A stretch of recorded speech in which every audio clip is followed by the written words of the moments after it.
Menentukan derajat keparahan cedera kepala secara objektif mungkin sulit dilakukan tanpa alat bantu. Oleh karena itu, dokter umumnya menggunakan Glasgow Coma Scale atau GCS untuk menilai keparahan cedera kepala pasien. Walaupun sudah diajarkan selama sekolah kedokteran, tapi pada prakteknya penilaian satu ini terkadang susah-susah gampang juga buat dilakukan secara mandiri. Apalagi kalau pasien lagi banyak-banyaknya. So, sebenarnya gimana sih cara menggunakan penilaian Glasgow Coma Scale dengan tepat? Kira-kira masih inget gak nih dok? Tenang, kita refresh memori lagi bareng-bareng ya. Simak video Alomedica kali ini.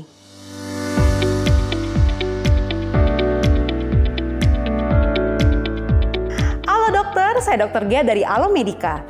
Selama ini dokter pasti udah cukup aware lah ya mengenai penggunaan GCS atau Glasgow Coma Scale untuk menilai derajat keparahan cedera kepala pasien. Penggunaan skala ini bisa dibilang sebagai salah satu cara yang sangat sederhana dan mudah dilakukan oleh tenaga kesehatan di semua fasilitas pelayanan kesehatan. Tapi apakah dokter sudah menggunakan cara ini dengan tepat? Yuk kita cross check sama-sama. Pada dasarnya Glasgow Coma Scale terdiri dari 3 komponen yang memiliki skor masing-masing dok. Ada komponen mata atau eye, komponen verbal, dan komponen motorik. Ketiga komponen ini sering disingkat sebagai FVM. Komponen mata atau eye memiliki 4 skor maksimal, sedangkan komponen verbal memiliki 5 skor maksimal, dan komponen motorik memiliki 6 skor maksimal. Hal ini berarti bahwa bila seorang pasien sadar secara penuh, maka skor GCS pasien tersebut adalah skor maksimal, yakni 15. Sementara itu, skor minimal yang mungkin didapatkan pada pasien dengan kondisi terburuk adalah 3. Bila ada variasi skor GCS, dokter dapat menggunakan skor GCS yang terbaik saat pemeriksaan. Selain itu, pada pasien trauma kepala, GCS sebaiknya diperiksa secara serial untuk menilai perbaikan atau perburukan kondisi seiring berjalannya waktu. By the way, kalau dokter mau baca-baca lebih lengkapnya, dokter juga bisa lihat di aplikasi Alomedica loh. Gak cuma ada artikel terkait topik kali ini aja. Di Alomedica tuh ada juga ribuan informasi kedokteran yang bisa diakses dengan mudah melalui artikel, webinar, hingga workshop. Lewat Alomedica, dokter juga bisa dapetin e-sertifikat ber-SKP-ID yang bisa di-download kapan aja setelah mengikuti program yang ada di menu SKP online Alomedica. Selain itu, ada juga forum untuk dokter bisa sharing-sharing berbagai kasus menarik dengan sejawat dokter dan spesialis se-Indonesia.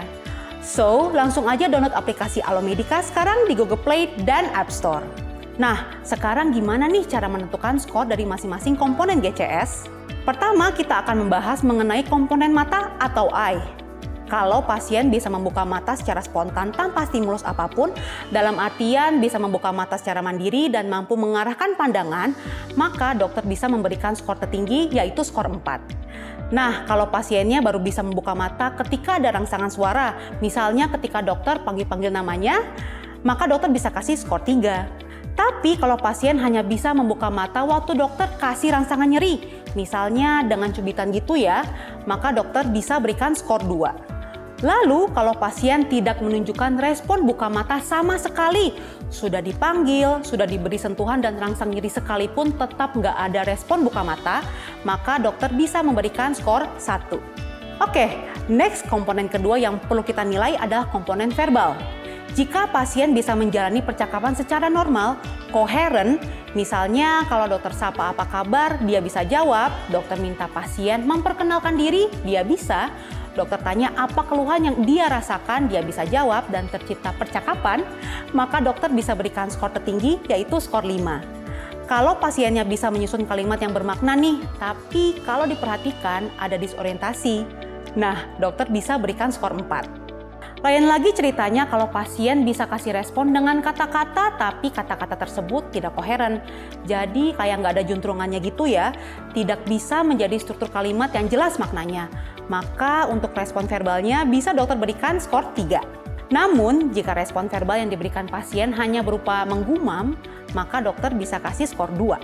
Terus kalau pasien nggak memberikan respon verbal apapun, sama sekali nggak ada respon verbal, maka dokter bisa berikan skor 1.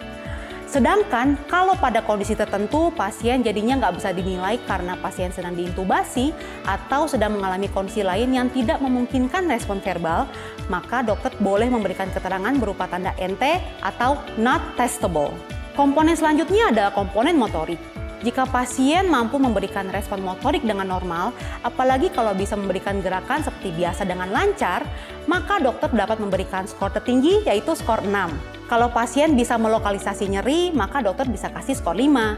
Stimulus nyerinya bisa berupa cubitan pada otot trapesius, penekanan notch supraorbital atau gosokan sternum.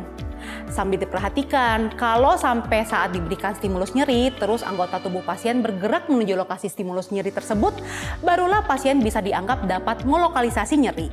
Jika pasien hanya bisa menjauhi stimulus nyeri, maka dokter dapat memberikan skor 4. Penarikan anggota tubuh menjauhi stimulus nyeri dianggap sebagai suatu fleksi yang normal. Contohnya adalah fleksi siku saat ujung jari ditekan. Tapi kalau pasien menunjukkan fleksi abnormal terhadap stimulus nyeri, maka dokter memberikan skor 3. Fleksi abnormal di sini maksudnya posisi dekortikasi terhadap nyeri, yang menandakan adanya kerusakan signifikan di hemisfer otak, kapsula interna, dan talamus. Ini jadi posisinya seperti ini ya. Kalau dekortikasi, lengannya jadi menekuk dan tangannya menutup. Jadi ada abduksi dan fleksi ke arah dalam. Lalu kedua tungkai maupun kaki berotasi mengarah ke dalam juga. Jika pasien hanya menunjukkan ekstensi abnormal, maka dokter dapat memberikan skor 2. Kondisi ini disebut sebagai posisi deserebrasi terhadap nyeri yang menandakan kerusakan batang otak. Perburukan kondisi pasien dari dekortikasi ke deserebrasi biasanya menandakan herniasi otak akibat tekanan. Nah, kalau deserebrasi biasanya kayak gini nih, kepalanya dongak agak melengkung gitu. Lengan lurus, ekstensi ke arah luar dan kepalan tangan melengkung juga. Terus jari-jari kaki terlihat kaku ke arah bawah. Kemudian kalau pasien sama sekali nggak menunjukkan respon motorik apapun terhadap stimulus nyeri, maka dokter bisa berikan skor 1. Jika pasien memang nggak bisa merespon, misalnya karena ada paralisis keempat ekstremitas akibat cedera servikal, maka dokter memberikan tanda NT atau not testable. Untuk pasien stroke dengan paralisis 1 atau 2 ekstremitas masih dapat diperiksa, tetapi dokter perlu memeriksa ekstremitas yang tidak paralisis ya dok. Ngomong-ngomong, sejawat sekalian yang lagi nonton nih, udah pada subscribe belum ke channel YouTube Alomedica? Kalau belum, sekarang klik tombol subscribe-nya ya, dan jangan lupa aktifkan juga lambang lonceng notifikasinya, biar sejawat bisa tahu kapan aja Alomedica update informasi kedokteran terbaru. Sekarang kita lanjutin lagi ya. Oke, sekarang kalau ketiga komponen EVM tersebut sudah selesai dinilai, apa langkah selanjutnya yang harus dilakukan ya dok? Dokter perlu menuliskan skor pasien per komponen dan juga menuliskan skor total. Contohnya, untuk pasien sadar penuh, dokter menuliskan E4, V5, M6, dan juga menuliskan GCS 15 untuk menghindari kesalahan interpretasi. Nah, GCS ini tentunya sangat membantu dokter ya dalam mengevaluasi pasien yang mengalami cedera kepala. Namun, GCS sebaiknya nggak digunakan sebagai satu-satunya faktor prognostik ya dok. Kondisi klinis pasien dan hasil pemeriksaan fisik serta pemeriksaan penunjang juga perlu dipertimbangkan. Hasil GCS terutama tidak bisa diandalkan kalau pasien punya gangguan penglihatan, pendengaran, atau pergerakan yang dapat membuat hasil GCS tidak akurat. Contohnya, pasien dengan afasia, cedera nervus cranialis, intubasi, gangguan pendengaran, dan cedera medula spinalis. Oke deh, kira-kira segitu dulu informasi dari Alomedica kali ini ya dok. Untuk mendapatkan lebih banyak info medis yang praktis dan up to date, jangan lupa download aplikasi Alomedica di App Store dan Google Play. Selain itu, jangan lupa juga untuk like, share, komen, dan subscribe ya dok. Jadi dokter Anda dalam genggaman, salam Alomedica.